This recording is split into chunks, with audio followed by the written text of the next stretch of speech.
musim hidup kita bisa saja terus berganti.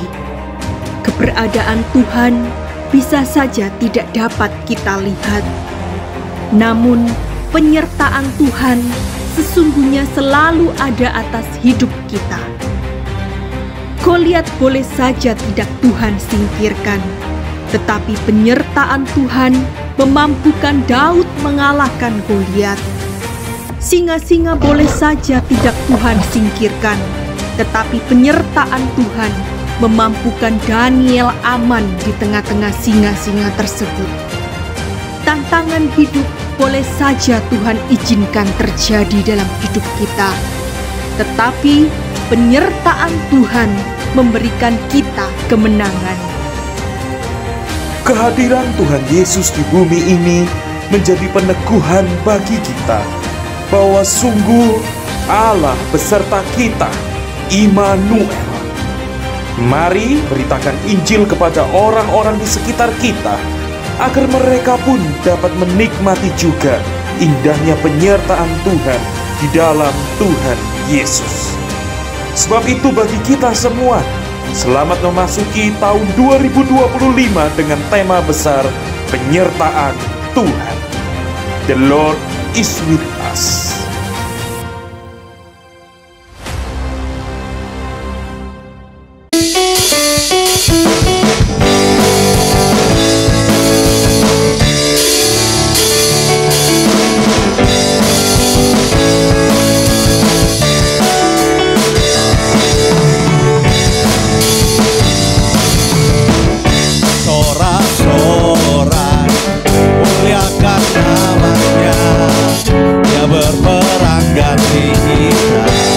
Bertepuk tangan, bertepuk tangan, muliakan namanya, Dia selamatkan jiwa kita. Satu-satunya penebus, kalahkan maut, bangkit dan hidup. Sama-sama Tuhan, Dia yang memberi kemenangan.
dahsyat, Dia perlindungan kita. Di dalam Dia kita aman. Kita mau terbang bersama-sama bersama Tuhan kita. Saya undang kita angkat tangan kita sama-sama. Juga terbang.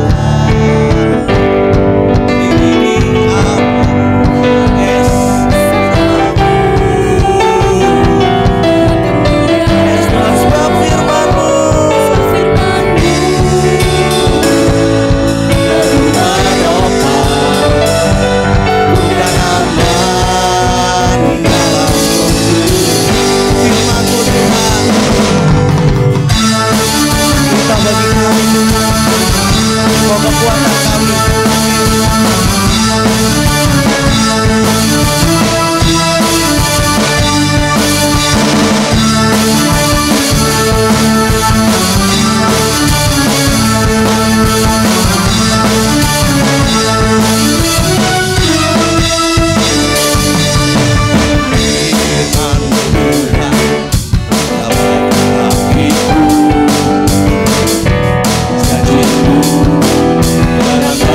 Jalan-jalan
kiranya Tuhan berkenan menyambut semua pujian penyembahan anak-anak-Mu dari jemaat GBI Gideon saat ini.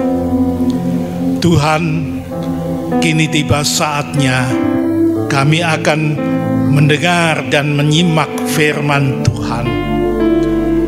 Berfirmanlah Tuhan kepada kami, anak-anak-Mu.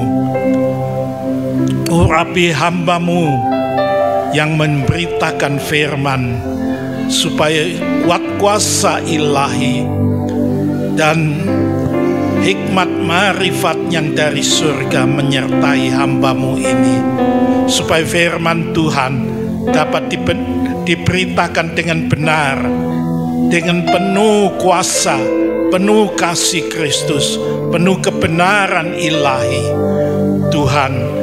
Dan bukakan hati dan pikiran anak-anak-Mu, teduhkan, jernihkan, supaya Tuhan dapat menyambut firman Tuhan yang diberitakan dan dimengerti untuk direnungkan ulang berulang dan dihidupinya di dalam hidup masing-masing. Roh Kudus, hadirlah di tengah-tengah kami, jamah kami semua, persekutukan kami di dalam firman Tuhan. Terima kasih Tuhan, terima kasih. Di dalam nama Tuhan Yesus Kristus, Anak Allah yang hidup, kami naikkan doa dan syukur kami ini. Amin. Silakan duduk.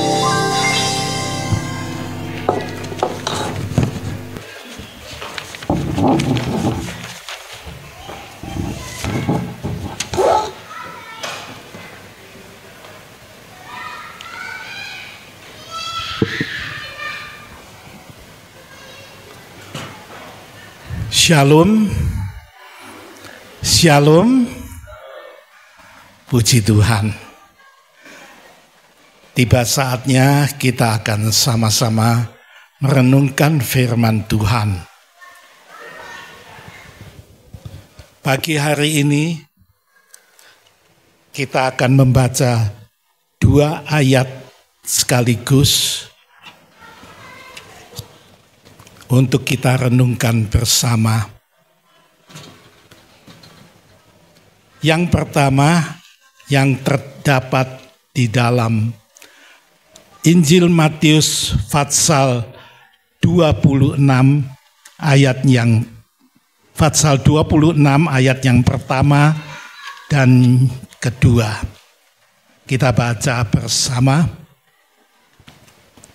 Matius 26 ayat yang pertama. Setelah Yesus selesai dengan segala pengajarannya itu, berkatalah ia kepada murid-muridnya. Ayat yang kedua, kamu tahu bahwa 2 hari lagi akan dirayakan Paskah.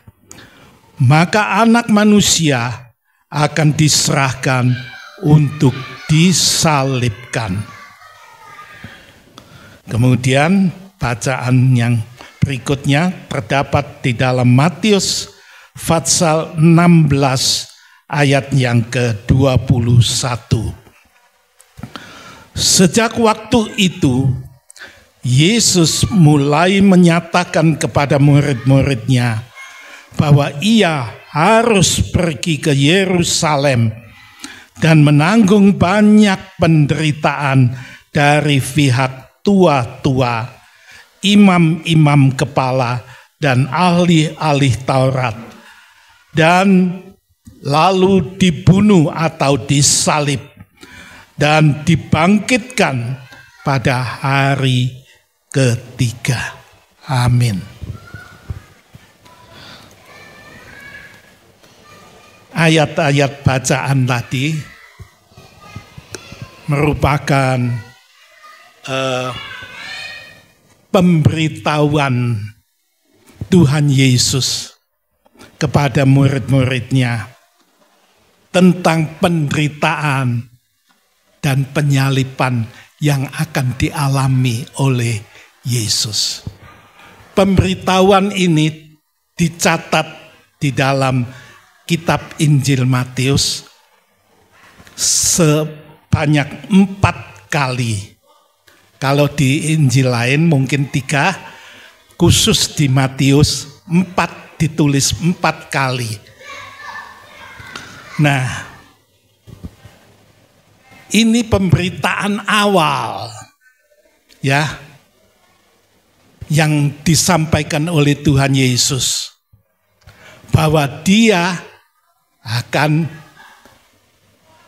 pada waktunya akan menuju ke Yerusalem bersama murid-muridnya tentu. Dan itu terjadi pada hari Paskah. Nah, di situ dikatakan Dia memberitahukan kepada murid-muridnya, Dia akan masuk ke Yerusalem untuk menanggung banyak penderitaan dari pihak tua-tua, imam-imam kepala, dan ahli-ahli Taurat. Kemudian Dia dihukum mati, ya, dibunuh di atas kayu salib sana.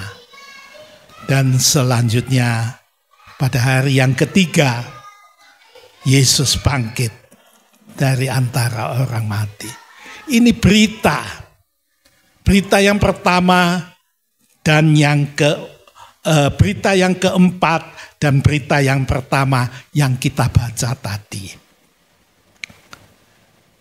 Pemberitaan ini ketika kita membaca ayat Injil Matius seringkali cuma dilewatin begitu saja.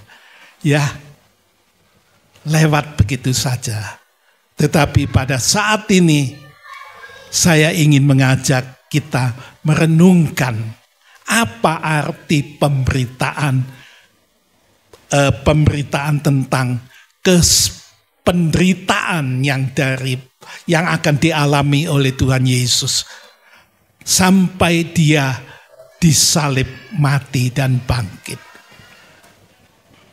Saudara-saudara, Tuhan Yesus tahu persis ke depan apa yang akan dialaminya. Dia tahu persis kapan Dia harus mati. Ya. Jauh-jauh hari sudah tahu. Ya. Kalau kita melihat seseorang sudah keadaannya parah, ya, baru kita menduga-duga, mungkin gak lama lagi dia sudah akan meninggal dunia. Nampaknya tidak ada orang yang mengetahui apalagi dengan persis kapan dia akan mati. Ya, kalau ada saya nggak tahu, tetapi setahu saya kok nggak ada ya yang tahu persis kapan dia mati. Tuhan Yesus tahu. Apalagi sebelum mati, apa yang akan dialami. Ini itu yang harus dialami menjelang kematiannya. Tidak banyak yang tahu, tapi Yesus tahu. Dia tahu persis. Satu persatu harus ke Yerusalem. Harus menderita di sana. Karena karena tua-tua, imam-imam kepala dan ahli-ahli Taurat, dia dihukum mati dan matinya di atas kayu salib di bukit Golgota sana. Ya. Dia tahu persis satu persatu peristiwa itu. Apa artinya? Siapa yang bisa mereka-reka hari depan kita? Kita nggak bisa. Tapi Yesus bisa. Pertanda apa? Yesus itu bukan manusia biasa. Dia membuktikan dirinya adalah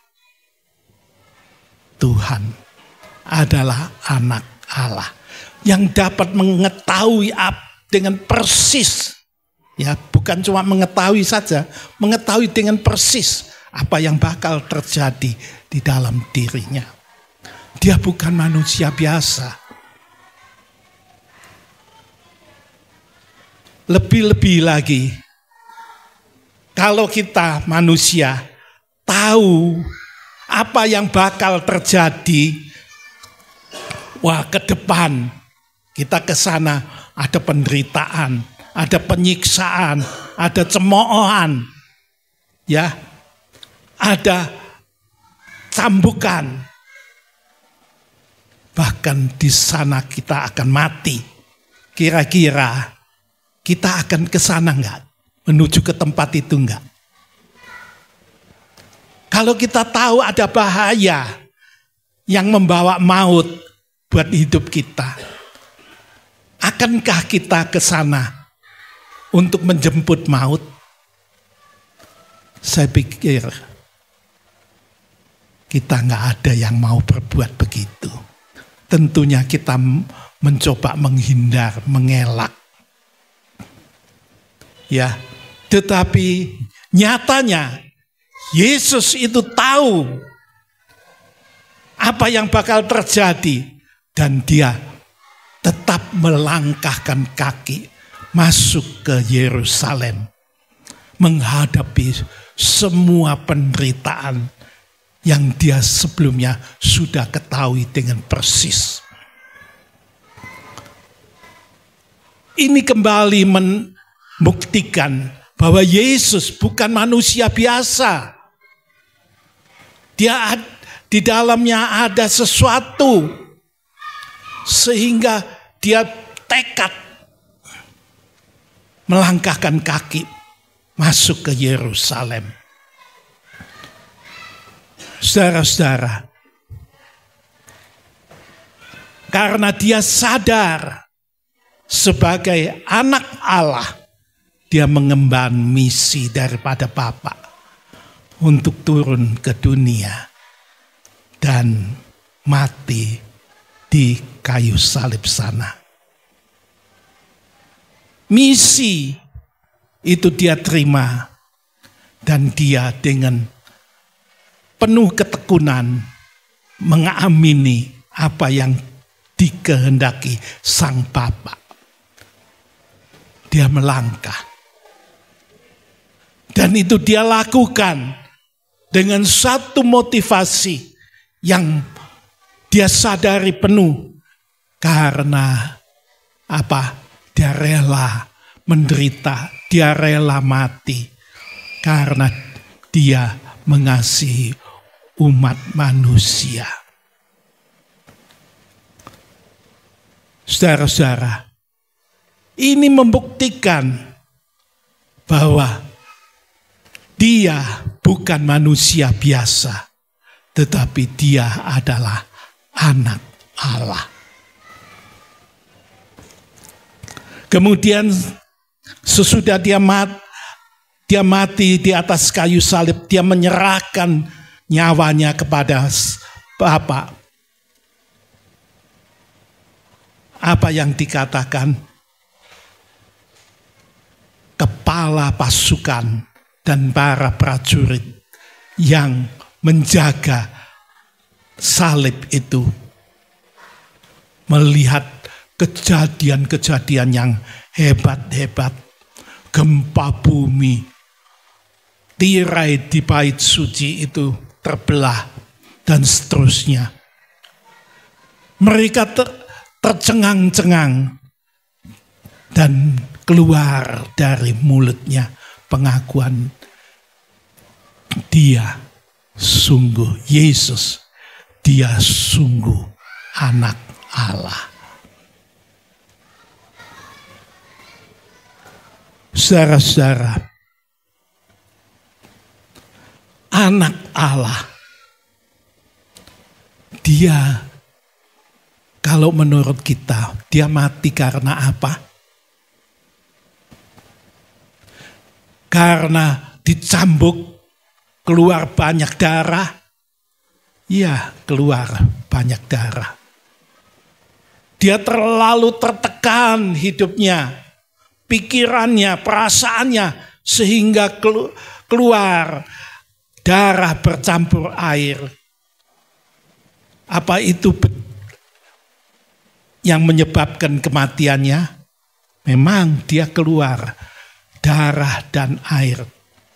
Tapi bukan itu yang membuat dia menghembuskan nafas terakhir. Alkitab mencatat, menjelang akhir hayatnya, 2 kata diucapkan oleh Yesus kepada Sang Bapa. Bapa, sudah selesai. Di atas kayu salib, tugas yang diemban, misi yang diberikan oleh Bapa, tugas yang diemban oleh Yesus di atas kayu salib sana sudah selesai dikerjakan. Itu yang pertama. Kata yang kedua apa? Bapa, kepadamu aku serahkan nyawaku. Sesudah itu dia menundukkan kepala dan menyerahkan nyawanya kepada Sang Bapa, mati. Ini membuktikan bahwa yang ada di atas kayu salib sana benar-benar bukan manusia biasa. Yang di atas kayu salib sana benar-benar adalah anak Allah.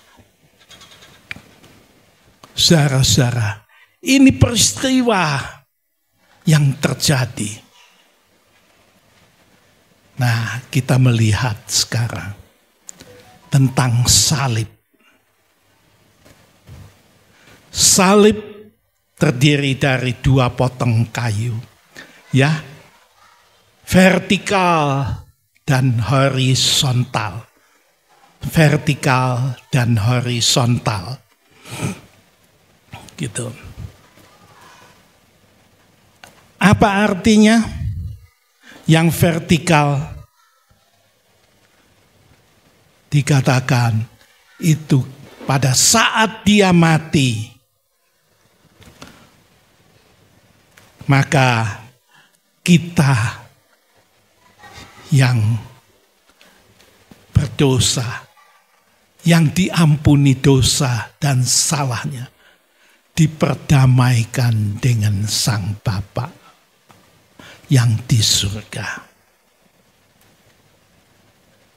Kematiannya Yesus itu untuk menebus kita dari segala dosa dan salah kita. Kematian Yesus menebus umat manusia yang mau percaya kepada Dia dari segala dosa dan salahnya. Melalui penebusan ini, manusia yang percaya kepada Yesus diperdamaikan dengan Allah, dengan Sang Bapa, vertikal. Hubungan antar manusia dengan Bapa terkendala, terputus ketika manusia pertama, Adam dan Hawa. Mereka mengabaikan perintah Allah dan lebih memperhatikan omongan si ular.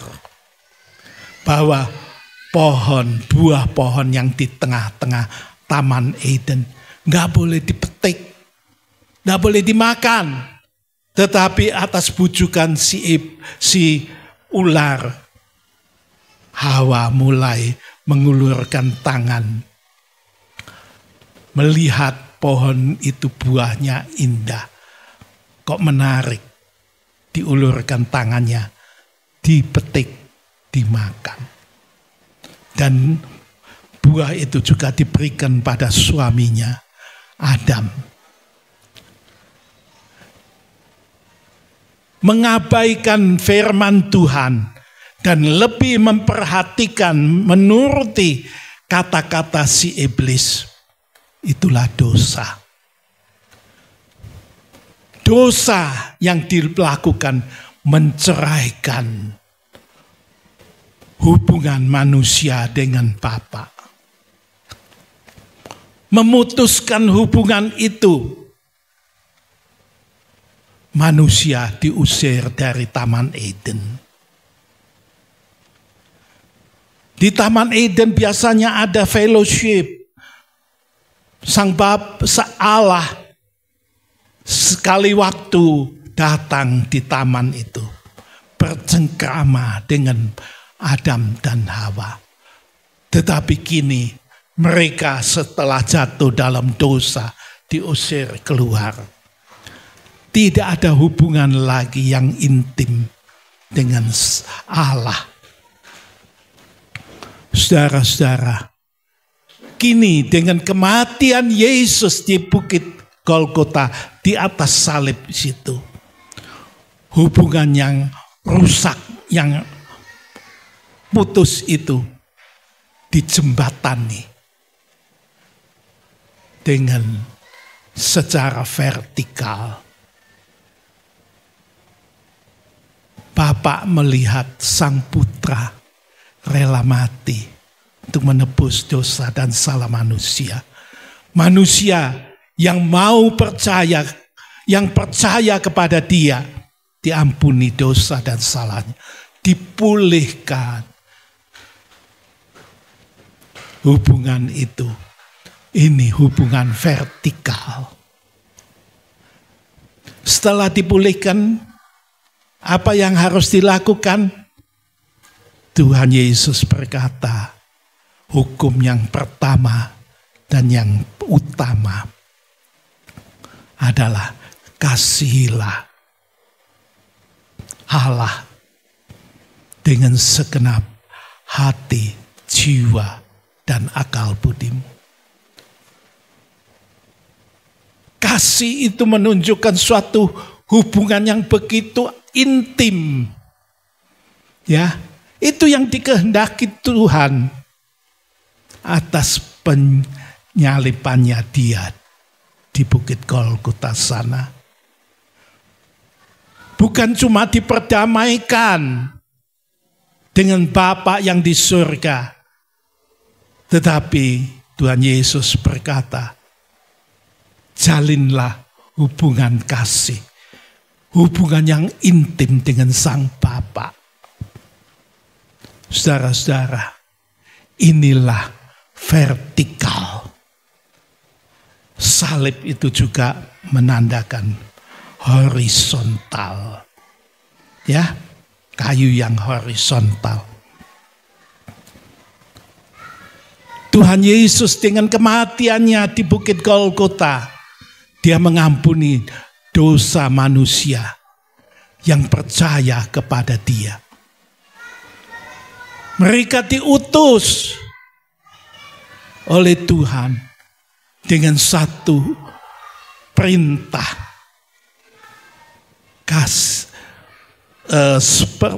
Kasihilah sesamamu manusia seperti mengasihi dirimu sendiri. Ya, Tuhan Yesus bukan cuma menghendaki manusia mengasihi Sang Bapa yang tidak kelihatan, tapi Tuhan Yesus memberitahukan, kasihilah sesama manusia seperti kamu mengasihi dirimu sendiri. Tidak ada manusia yang tidak mengasihi diri sendiri. Ketika dia sakit, dia lari ke dokter, minum obat. Kalau dia bangun tidur, cepat-cepat berias diri. Itu tanda mengasihi diri sendiri. Tetapi yang Tuhan kehendaki, kalau kita sudah menerima kasih Sang Bapa, dipulihkan hubungannya dengan Sang Bapa, Tuhan Yesus menghendaki kita mengasihi juga sesama. Kita yang menerima segala anugerah kebaikan Tuhan, berikanlah itu, sebarkan juga kepada sesama. Kasihilah seperti mengasihi diri. Bahkan Tuhan memberikan perintah baru. Tuhan berkata, kasihilah sesamamu manusia seperti aku sudah mengasihi kamu. Ya, seperti aku sudah mengasihi kamu. Perintah baru. Tuhan menunjukkan, ingat, aku yang mati disalib karena mengasihi kamu. Menebus kamu dari dosa dan salah. Kasihilah sesamamu yang lain seperti aku sudah mengasihi kamu. Inilah yang horizontal, vertikal, horizontal. Itulah salib. Berbicara hubungan manusia yang percaya kepada Tuhan, hubungan dengan Bapa yang di surga, dan hubungan dengan sesama manusia di dalam kasih Kristus. Saudara-saudara, di atas kayu salib tergantung Yesus. Di kanan kirinya ada salib. Tergantung mereka yang berbuat dosa dan salah yang berat. Ya, mereka dipaku, disalib di kanan kirinya. Salib Yesus yang di tengah.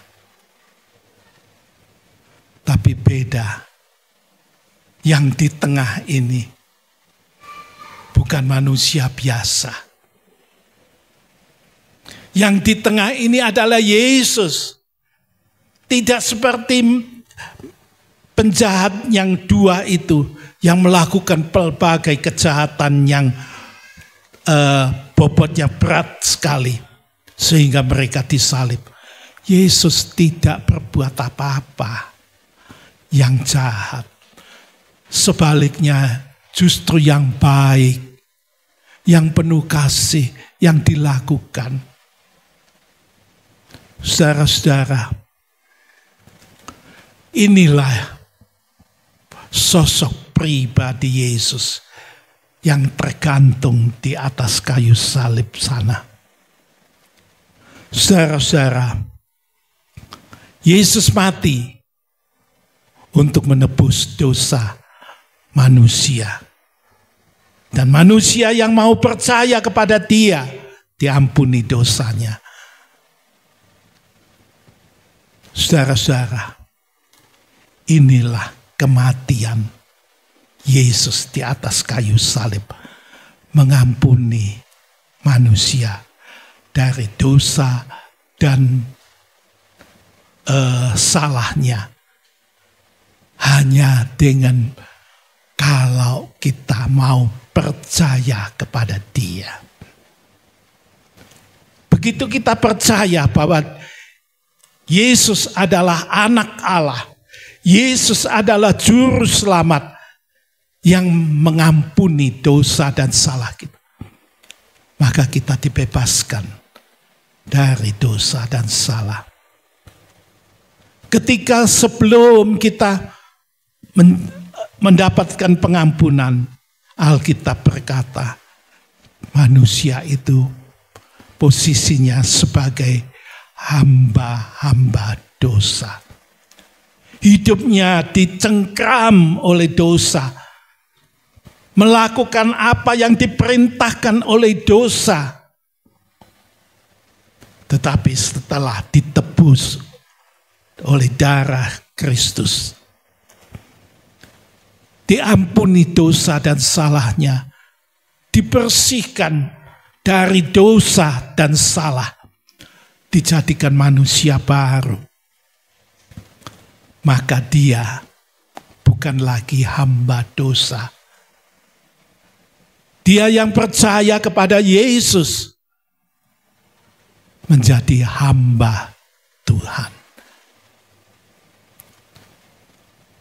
Jangan kita mempunyai pandangan hamba Tuhan itu adalah yang berdiri di depan mimbar, yang melayani. No. Kita dalam keseharian, kalau kita melakukan kehendak Bapa, melakukan firman Allah, kita adalah hamba Tuhan. Dan itu yang dikehendaki oleh Tuhan. Keseharian kita, setiap hari, setiap saat, kita selalu ingat akan firman Tuhan. Kita melakukan firman Tuhan. Kita mengasihi Dia. Itulah hamba Tuhan. Itu yang dikehendaki oleh Tuhan. Atas pengorbanannya di atas kayu salib. Tetapi selanjutnya Alkitab mencatat Yesus yang di atas kayu salib mengembuskan nafas terakhirnya. Dia diturunkan pada waktunya. Kemudian dikubur. Kubur berarti mempunyai makna bahwa Yesus benar-benar mati. Benar-benar mati. Ya. Dia disalib, menyerahkan nyawanya kepada Bapa, dan dia mengembuskan nafas terakhir. Dikubur. Dia betul-betul mati, bukan pura-pura mati. Ya, tapi benar-benar mati. Tapi selanjutnya firman Tuhan berkata, pada hari yang ketiga dia dibangkitkan dari antara orang mati. Mati tidak lagi berkuasa atas diri Yesus. Saudara-saudara, apa arti kebangkitan Tuhan Yesus? Apa arti Yesus yang hidup kembali?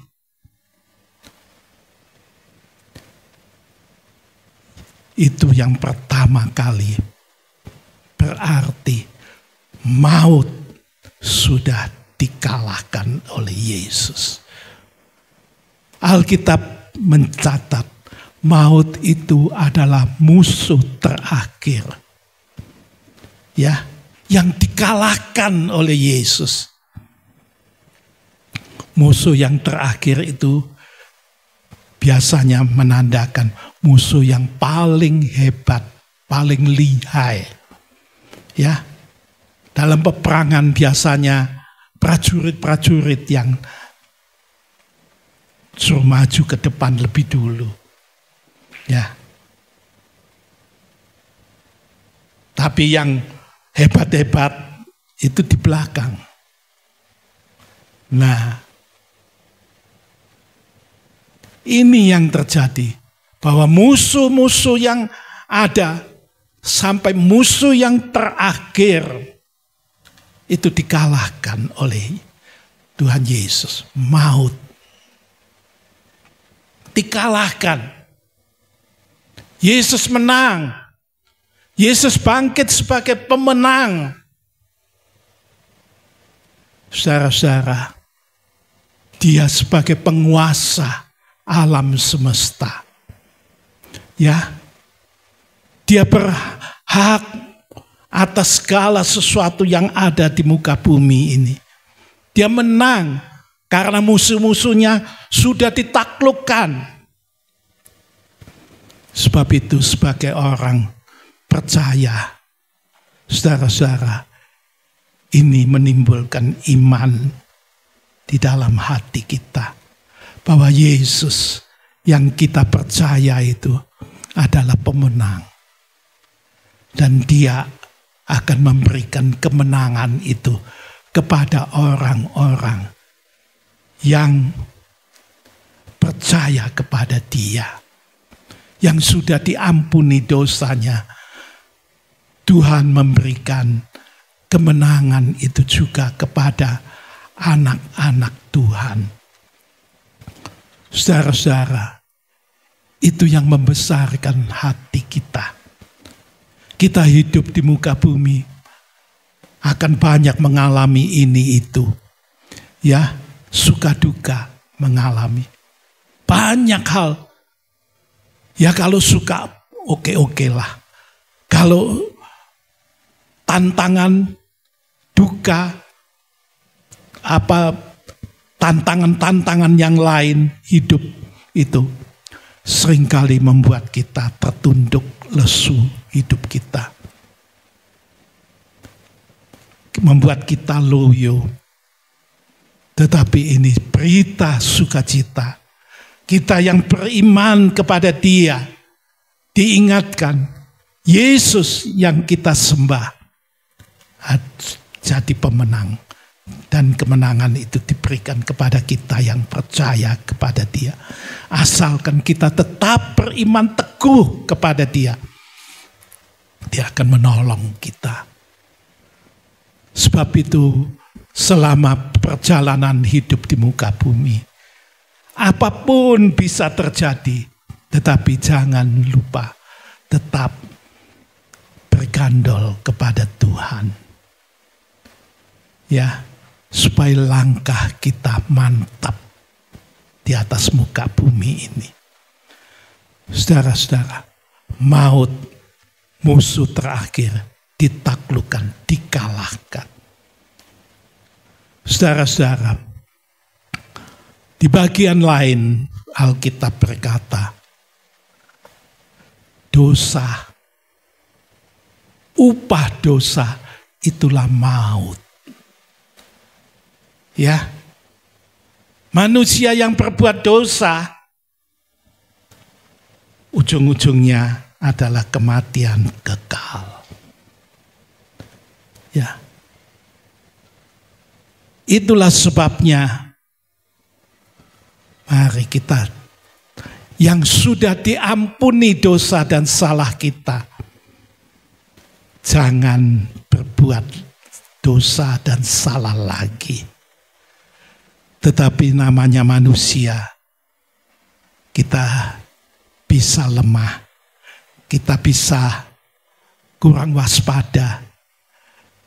Suatu ketika kita bisa jatuh kembali ke dalam dosa. Tapi begitu kita sadar kita jatuh di dalam dosa, cepat-cepat. Jangan keterusan, ya sudah kadung jegur, ya kecemplung, ya sudah sekalian dah diterus-terusin. Tidak. Tapi cepat-cepat kembali kepada Tuhan. Kalau kita terus perbuatan dosa itu terus menerus kita pertahankan, ujung-ujungnya apa? upah dosa adalah maut. Tetapi kalau kita kembali kepada Bapa, kepada Yesus, Dia yang mengampuni dosa dan salah di atas bukit Golgota itu akan tetap menyalurkan kasih karunia pengampunan itu kepada kita. Kita akan diampuni dengan satu catatan, jangan berbuat lagi kesalahan yang sama. Seperti perempuan yang berzina, yang mau dilempari batu hingga mati. Tuhan membela. Ibu, mereka di mana yang mau melempari itu? Oh, sudah meninggalkan. Oke. Kalau begitu aku pun tidak akan menghukum kamu. Aku akan mengampuni. Tapi ingat, jangan berbuat dosa lagi. Dosa yang sama lagi.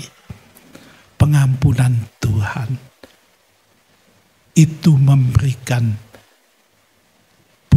bukan kita terus masuk ke dalam maut, upah dosa maut.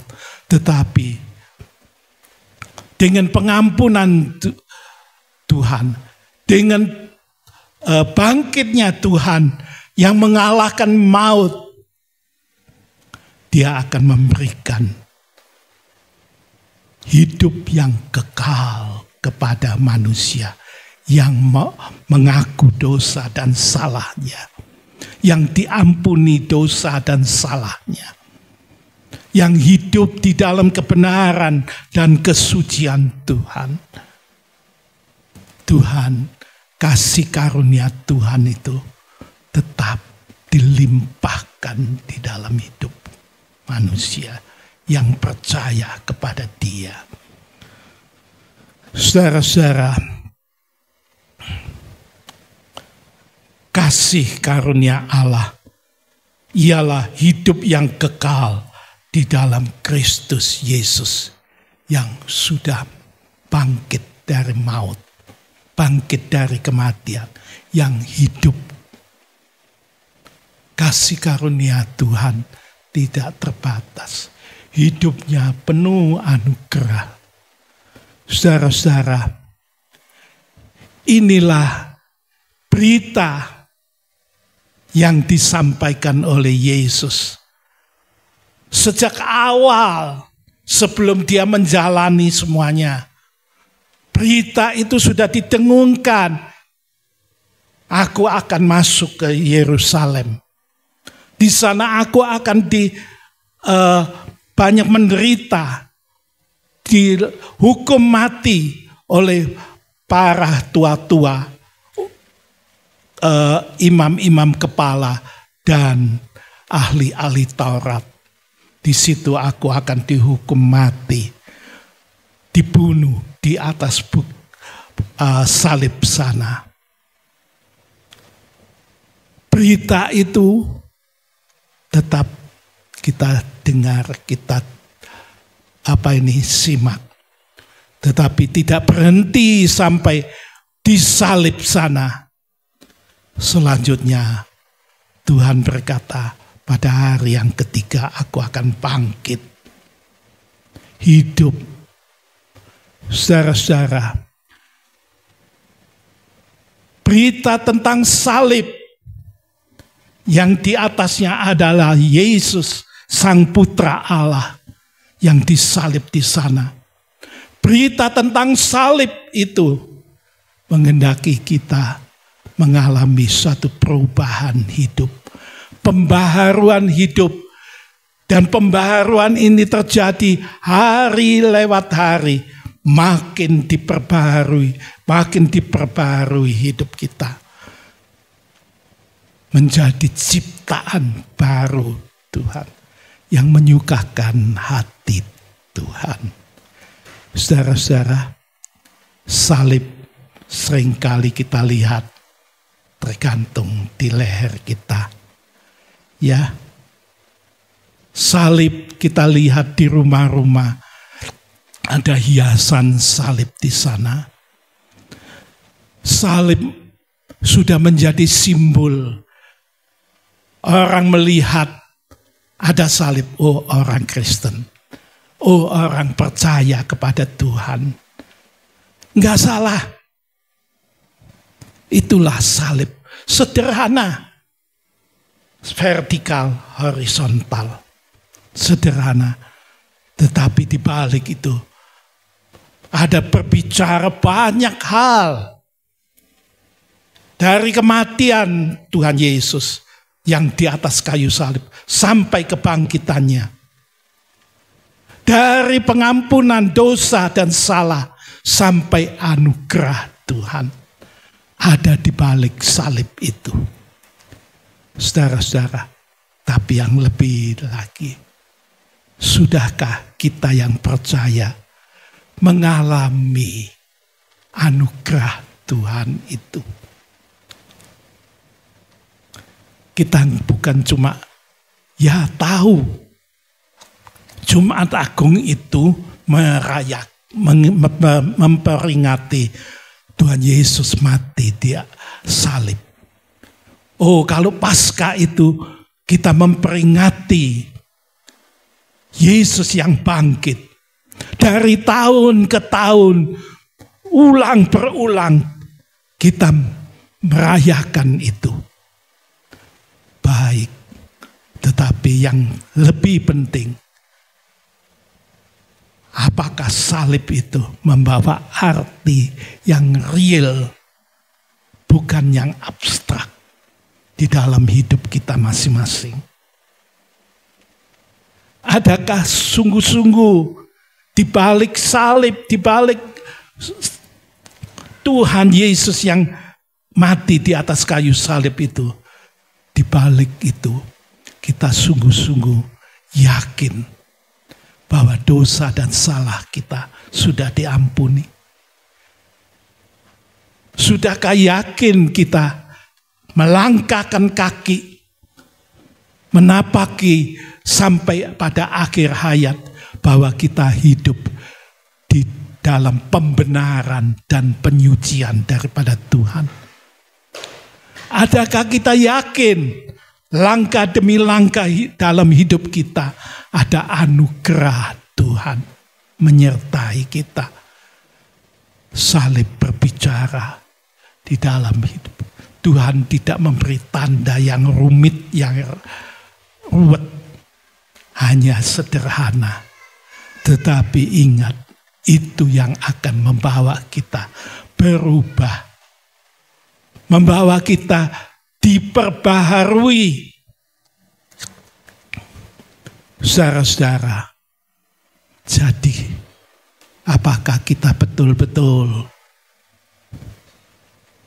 ada salib di dalam dada kita, ada salib di rumah kita, tetapi ada salib di dalam hati kita juga? Tuhan memberkati kita semuanya. Mari, tiba saatnya kita akan masuk di dalam perjamuan kudus.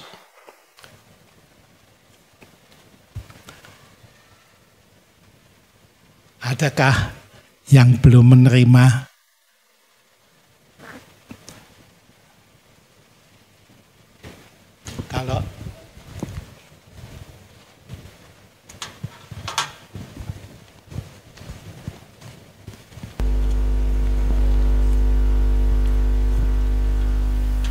Kalau ada yang belum menerima, minta tolong usher.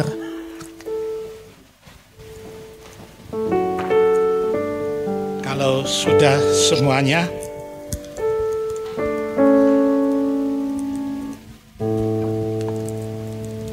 mari saya undang jemaat untuk berdiri.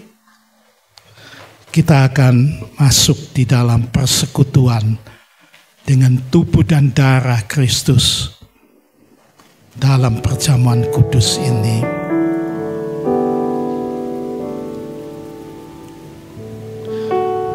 Mari kita pegang roti dengan tangan kanan kita.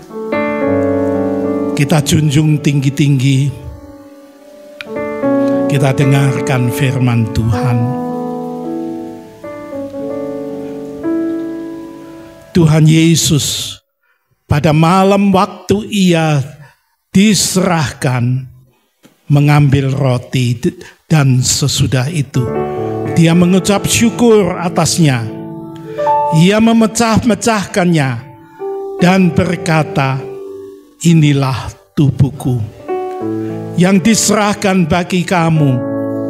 Perbuatlah itu menjadi peringatan akan daku. Bukankah roti yang kita pecah-pecahkan adalah persekutuan dengan tubuh Kristus? Amin. Mari kita makan bersama dalam nama Yesus.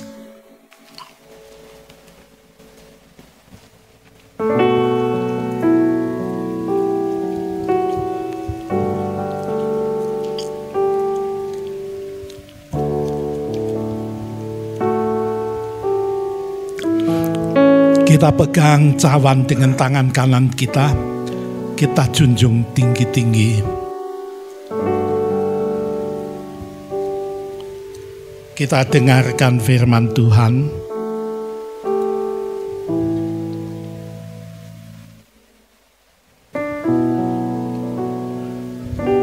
Demikian juga ia mengambil cawan sesudah makan, lalu berkata, cawan ini adalah perjanjian baru yang dimeteraikan oleh darahku. Perbuatlah ini setiap kali kamu meminumnya menjadi peringatan akan daku. Bukankah cawan pengucapan syukur yang atasnya kita ucapkan syukur adalah persekutuan dengan darah Kristus? Amin. Mari kita minum.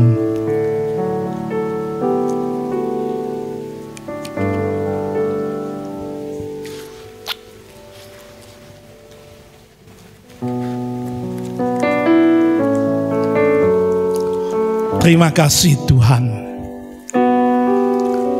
Kesempatan kami dapat memperingati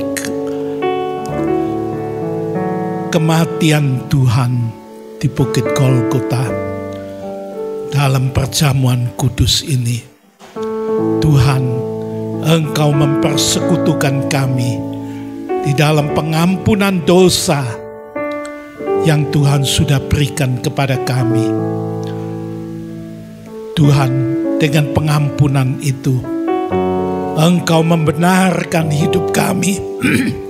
Engkau menjadikan kami hidup benar dan kudus di hadapan Tuhan maupun di hadapan sesama.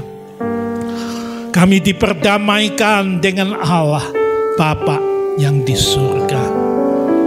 Terima kasih Tuhan, anugerah Tuhan. Terima kasih. Kiranya salib itu sungguh-sungguh selalu kami bawa di dalam hidup kami, terukir di hati kami bahwa salib membawa pembaharuan hidup untuk hidup berkenan dan menyukakan hati Tuhan, hidup memuliakan nama Tuhan. Terima kasih Tuhan, terima kasih. Di dalam nama Tuhan Yesus, Anak Allah yang hidup, kami naikkan doa dan syukur kami ini. Amin. Silakan duduk kembali.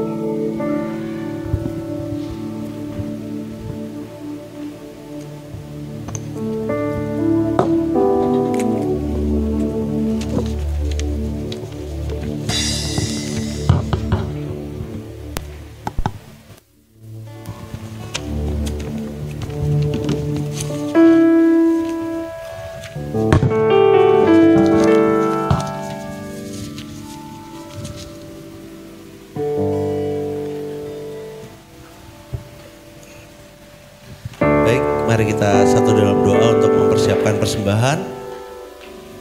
Tuhan, terima kasih Bapa buat kasih-Mu, buat semua yang sudah Tuhan berikan dalam hidup kami. Sebentar kami mau memberi yang terbaik yang kami miliki untuk pemuliaan nama-Mu di tempat ini. Berkati setiap kami Bapa. Terima kasih Tuhan. Haleluya. Amin.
Mari kita masuk di dalam doa.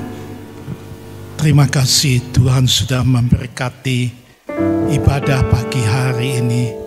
Dari awal sampai akhir kami merasakan hadirat Tuhan ada di tengah-tengah kami. Segala nyanyian pujian telah dipersembahkan ke hadapan hadirat Tuhan. Dan firman Tuhan sudah diberitakan. Dan perjamuan kudus dapat mempersekutukan kami kembali di dalam kasih Tuhan. Terima kasih Tuhan atas semua kebaikan dan kasih anugerah yang Tuhan berikan kepada kami. Tuhan, berkati hamba-hamba-Mu yang sudah melayani, terutama WL Singers, pemusik dan pelayan-pelayan usher, kolektan, demikian juga di sound dan multimedia dan lain-lainnya di sekolah minggu juga. Tuhan pakai semuanya menjadi hamba-hamba Tuhan yang setia, yang humble, yang penuh urapan Roh Kudus, supaya pelayanannya di kemudian hari tetap menjadi pelayan yang berkenan di hadapan Tuhan, dan pelayanannya memberkati jemaat Tuhan yang dilayaninya. Terima kasih Tuhan. Kami bersyukur kami dapat hadir di tempat ini Engkau Tuhan tahu segala kebutuhan hidup, segala permasalahan hidup. Engkau tahu, Engkau juga yang akan melawatnya satu persatu. Tolong mereka. Terima kasih. Demikian pun Tuhan, mereka yang hari ini terkendala tidak dapat hadir, Engkau tahu permasalahannya. Tuhan, lawat mereka juga dan pulihkan mereka, supaya mereka pada waktu yang akan datang dapat berhimpun bersama kami untuk masuk di dalam persekutuan ibadah GBI Gideon. Terima kasih Tuhan. Khusus Tuhan, kami bersyukur kepada Tuhan, Engkau sudah menjamah saudara Isai yang sempat beberapa hari masuk di rumah sakit, dan hari ini nampaknya sudah dapat izin untuk pulang ke rumah. Kami bersyukur Tuhan, kemurahan kasih anugerah Tuhan.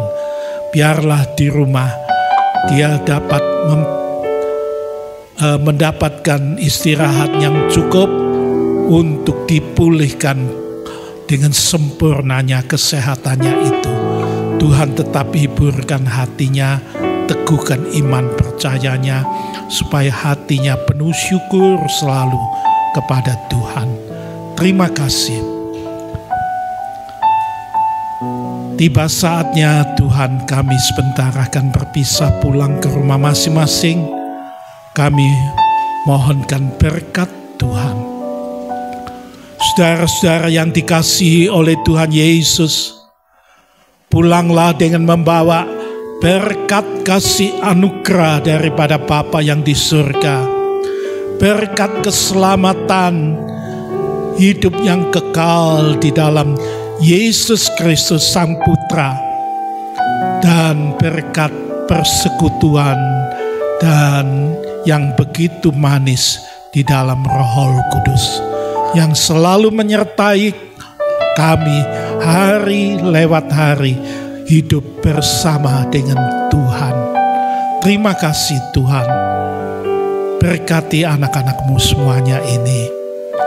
Dan Tuhan, bila saatnya tiba mereka akan pulang ke rumah masing-masing, utuslah malaikat Allah untuk mengawalinya. Hentar mereka semua tiba dengan selamat, penuh sejahtera daripada Tuhan di rumah masing-masing. Terima kasih. Terpujilah Bapa, Putra dan Roh Kudus. Di dalam nama Tuhan Yesus Kristus, kami naikkan doa dan syukur kami ini. Terima kasih Tuhan. Amin. Sekian, selamat pulang. Tuhan memberkati.